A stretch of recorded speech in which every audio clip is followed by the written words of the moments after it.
আসসালামু আলাইকুম প্রিয় বন্ধুরা, দেশীয় প্রবাসী যে যেখান থেকে দেখছেন প্রত্যেককে শুভেচ্ছা জানাচ্ছি। আশা করছি সবাই ভালো আছেন। ঢাকা আশুলিয়া এলিভেটেড এক্সপ্রেসওয়ের যে বিস্তারিত ভিডিও উপরে নিচে সেটি আমি আপনাদেরকে ধারাবাহিকভাবে শেয়ার করছি আমার এই ফেসবুক পেজ এবং ইউটিউব চ্যানেলের মাধ্যমে।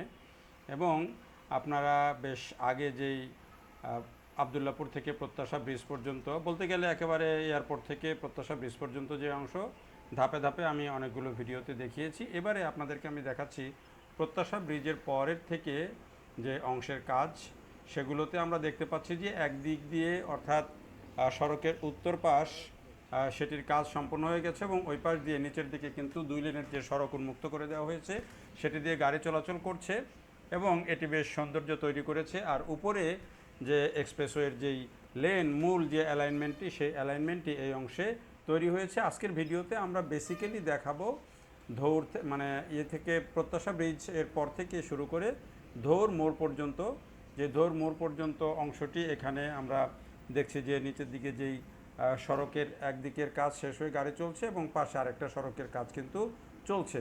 অর্থাৎ এই যে ঢাকা আশুলিয়া এলিভেটেড এক্সপ্রেসওয়ে, সেটি উপরে যেমন মূল অ্যালাইনমেন্ট তৈরি হচ্ছে, নিচেও কিন্তু 2-4 লেনের সড়ক তৈরি হচ্ছে। এই যে দেখেন, আমরা নিচ থেকে এবার উপরের দৃশ্যে চলে আসলাম। এটি কিন্তু এই যে একেবারে প্রত্যাশা ব্রিজ থেকে শুরু করে ধৌরের দিকে তাকালে অসাধারণ একটা চিত্র চোখে পড়বে। একেবারে মূল অ্যালাইনমেন্টটা যেটি উপরের দিকে, সেটি কিন্তু ঢালাই হয়ে গেছে এখানে, এবং এখানে এখন লেন মার্কিংয়ের কাজ হবে।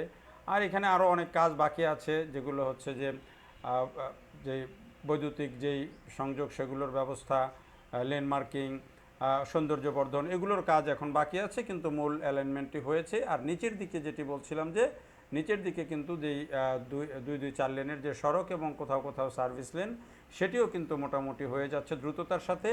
এবং এই প্রকল্পটি আমি বলছি যে ঢাকায় যেসব প্রকল্প মানে আওয়ামী লীগ সরকারের আমলে যেসব বড় প্রকল্প নেওয়া হয়েছিল, সেই প্রকল্পগুলোর মধ্যে এটি একটি প্রকল্প, যেই প্রকল্পটির কাজটা আমার কাছে মনে হয়েছে অপেক্ষাকৃত দ্রুততার সাথে শেষ হচ্ছে। যদিও এই প্রকল্পে অনেকগুলো জটিলতা ছিল, বিশেষ করে বৈদ্যুতিক খুঁটি, আশুলিয়া এলাকাতে বৈদ্যুতিক খুঁটি, জমি অধিগ্রহণ, এই বিষয়গুলো নিয়ে বেশ জটিলতা ছিল অনেক দিন। তারপরেও কিন্তু আমরা দেখছি যে এই এই যে কাজটা, এই কাজটা কিন্তু বেশ দ্রুততার সাথে হয়েছে। দেখেন, আবার উপরের দিকে যদি আমরা তাকাই, তাহলে আঁকাবাঁকা হয়ে এই যে তুরাগ নদের পাড় দিয়ে মূল অ্যালাইনমেন্টটা যে গিয়েছে নদীতে পানি, আর উপরের দিকে যদি আমরা তাকাই, তাহলে সেই সৌন্দর্যটা কিন্তু পরিপূর্ণভাবে উপভোগ করা যায়। এখান থেকে আপনারা বুঝতে পারেন যে এই সড়কটা যখন চালু হয়ে যাবে, এক্সপ্রেসওয়েটা চালু হয়ে যাবে, তখন এটির উপর দিয়ে আসতে যেতে দুদিকের যে সৌন্দর্য এবং নদীর পাড়ের যে সৌন্দর্য, সেটি কতটা দৃষ্টিনন্দন হবে। তো আমি যেটি বলছিলাম যে এই প্রকল্পটি অপেক্ষাকৃত দ্রুততার সাথেই কিন্তু হয়ে যাচ্ছে এবং নিচের দিকের সড়কের কাজও কিন্তু একই সাথে কিন্তু হয়ে যাচ্ছে এবং একদিকে সড়ক এরই মধ্যে ছেড়ে দেওয়া হয়েছে। তো এই প্রকল্পটির কাজ শুরু হয়েছিল 2021 সালে নভেম্বরের দিকে, এবং সেই কাজটি কিন্তু বিভিন্ন ফেজে ভাগ করে করে, যেমন বাইপাইল এলাকায় একটা ফেজ, তারপরে হচ্ছে ফ্যান্টাসি কিংডমের দিকে একটা ফেজ, এইখানে এসে আশুলিয়া যেই বাজার সেই অংশে আবার আরেকটা ফেজ, এরপরে উত্তরা, ধৌর, কামারপাড়া, এইসব এলাকায় ভাগ করে করে কিন্তু কাজটা হচ্ছে। আবার এই আবদুল্লাপুরের এদিকে এসে রেল লাইনের পাশ দিয়ে যে সেই অংশটাও কিন্তু আলাদা আলাদা ভাগ করে, বিভিন্ন ফেজে ভাগ করে কাজটা শুরু হয়েছে। এ কারণে কাজটা আমরা দেখছি যে দ্রুততম সময়ে হয়ে যাচ্ছে, যদিও মাঝে করোনার কারণে কিছুদিন জটিলতা ছিল। এরপরে যখন 5 আগস্টের পরে কাজে কিছুটা স্থবিরতা এসেছিল, পরবর্তীতে আবার এটি কিন্তু প্রকল্প ব্যয় বাড়িয়ে এখন এই কাজটি কিন্তু আবার বেশ স্মুথলি চলছে। আপনাদেরকে যেটি বলে রাখা দরকার যে এই কাজটি কিন্তু বাস্তবায়ন করছে চীন, এবং চীনের অর্থায়নেই কিন্তু এই কাজটি হচ্ছে। এবং এটি যখন কাজটি শুরু হয়, এটি ছিল 17,000 কোটি টাকার একটি প্রকল্প, কিন্তু অন্তর্বর্তী সরকার পরবর্তীকালে আসার পরে এটিতে আরও 10,000 কোটি টাকা প্রকল্প ব্যয় যোগ করে, যেখানে বলা হয় যে ডলারের দাম বেড়েছে, বিভিন্ন আনুষঙ্গিক যেসব যন্ত্রপাতি, বিভিন্ন উপাদান, সেগুলোর দাম বেড়েছে, এইসব কারণ দেখিয়ে আরও 10,000 কোটি টাকা বাড়িয়ে এটির ব্যয় এখন মোটামুটি 27,000 কোটি টাকায় পৌঁছেছে। যদিও আমরা আগে বিভিন্ন সময়ে যেসব বিশেষজ্ঞদের বক্তব্য শুনতাম, নেটিজেনদের যেসব আলাপ শুনতাম, নেটিজেনরা বলতো যে আওয়ামী লীগ সরকার যেসব বড় প্রকল্প নিয়েছে, সেই প্রকল্পগুলোর এবং রাজনৈতিক নেতাদের বক্তব্যেও কিন্তু অহরহ এই কথাটা আসতো যে আওয়ামী লীগ সরকার লুটপাটের জন্যই এই বড় বড় প্রকল্পগুলো নিয়েছে।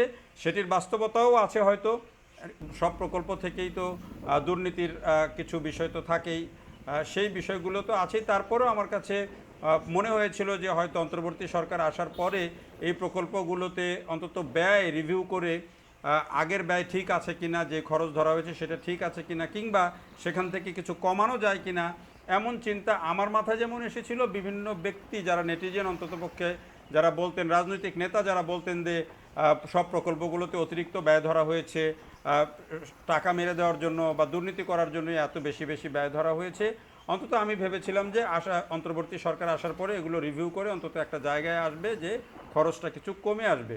কিন্তু কমার বদলে এটি দেখা গেল যে উল্টো আরও 10,000 কোটি টাকা বেড়ে গেছে, যেখানে কিছু কারণ দেখানো হয়েছে। ওই যে ডলারের দাম বৃদ্ধি, ডিজাইনে কিছু পরিবর্তন এসেছে সামান্য, খুব বেশি যে পরিবর্তন এসেছে সেটাও না, কিছু পিলারের উচ্চতা বাড়ানো হয়েছে কিছু কিছু দু একটা জায়গায়, আর যেটি মূল দেখানো হয়েছে যে ডলারের দাম বেশি। তো এটি বলতে বলতে তথ্যগুলো দিতে দিতে আমরা দেখেন এই ধৌর মোড়ের দিকে আসছি। এখানে যে দুই দিকে দুইটা যে র্যাম্প সেটি নেমে যাচ্ছে, এখানে অনেকগুলো র্যাম্প হবে। আর এই যে আমরা পিলার মাঝখানে দেখছেন, এটা কিন্তু মূল অ্যালাইনমেন্ট।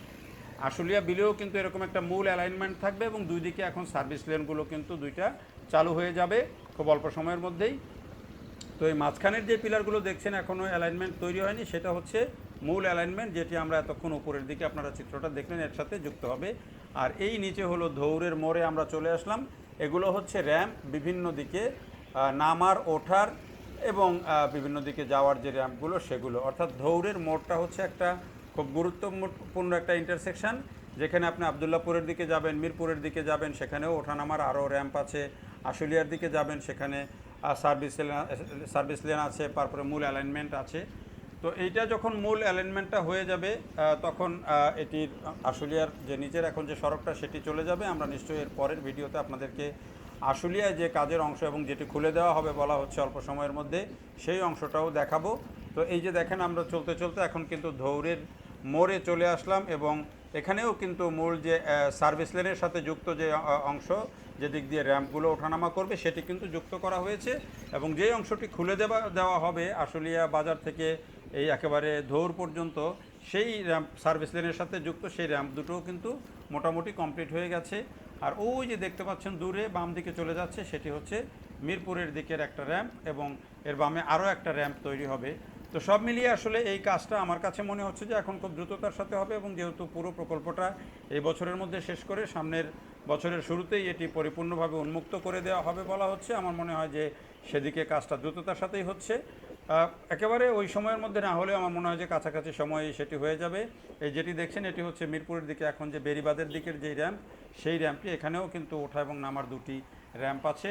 তো যখন এটি শেষ হয়ে যাবে, এটি নিশ্চয়ই, আমি সবসময়ই বলি যে এই প্রকল্পটি তখন একটা গেম চেঞ্জার হয়ে যাবে। কারণ এখনকার ঢাকা আশুলিয়া এলিভেটেড এক্সপ্রেসওয়ের সাথে ঢাকা এলিভেটেড এক্সপ্রেসওয়ে যুক্ত হয়ে তখন কিন্তু একেবারে বাইপাইল থেকে কুতুবখালী পর্যন্ত কিন্তু এটি 47 কিলোমিটারের একটা এক্সপ্রেসওয়ে হয়ে যাবে, যেখানে বহু কিলোমিটার র্যাম্প থাকবে।